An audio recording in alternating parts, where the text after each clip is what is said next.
there is you will hear on the internet, you will hear on the forums, user forums, all the different kind of answers and questions about performance. So let's start with Richard first.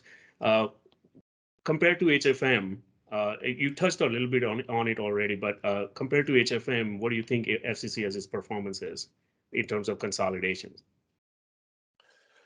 I think it's slightly better than HFM just from a time perspective, but have to get a fair share for HFM. There's HFM instance that we do have rules behind the scene and all of that, but now we just leverage all the strict consolidation, and elimination process. So we do, like, what the time we go live, like I said earlier, the amount of data may be a factor.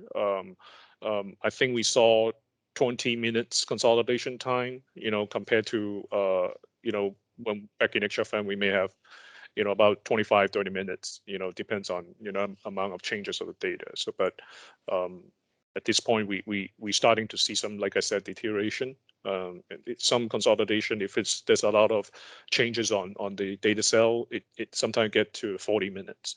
But we haven't seen anything more than 45 minutes or so. But once in a while, there may be, from an Oracle Cloud instance, maybe hiccup that would slow things down. We may see like longer, but in average, it's about 30 minutes consolidation time, and, Okay. and it's about a par with HFM.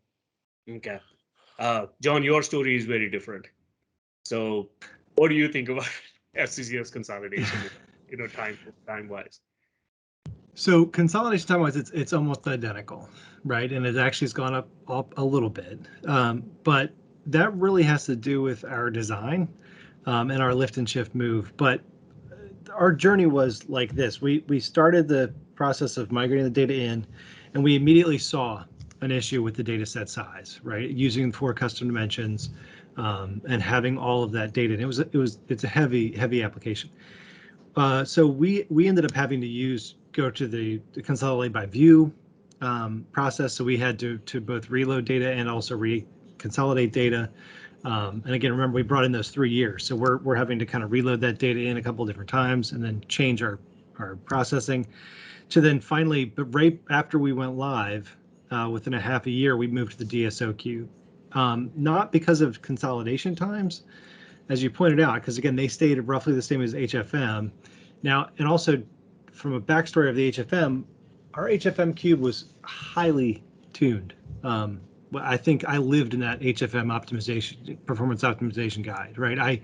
I know DBAs personally that I would call right on their cell phones because we figured out a way to tune the database that we could get this done and get it done well, and make our close be able to load 6, 7, and 9 times a day, right? So we were expecting the same performance with FCC. We got it, but only after kind of a long road. Then when it comes to the application size, that's where I mentioned that a half a year in, we moved to DSO as soon as we could. It was the large project. We knew we had to do it because the size of our database was so large that it was impacting things like just a restructure, right? So if you wanted to add an account, because that was one of the dense dimensions, you had to fire off that restructure, and it took some time, right? We saw a 70% reduction, 65% reduction in timing on the restructure. That was amazing, as well as also the maintenance window went from, it was an hour and 45 or 2 hours back down to 45 where we'd hoped to have it, right? So having a global application, we couldn't tell folks in APAC, hey, you have a 2-hour window where the application's down. We could say, hey, look, at the lunch hour, it's down, right? Which is, and it's a 24-hour app, so it's just kind of our window. So that's kind of where we were. Is consolidation times have remained roughly the same that we would expect from HFM, if not a little bit more. But our maintenance window and our consolidation and refresh and restructure times have come down, like I said, 60% since moving to DSO.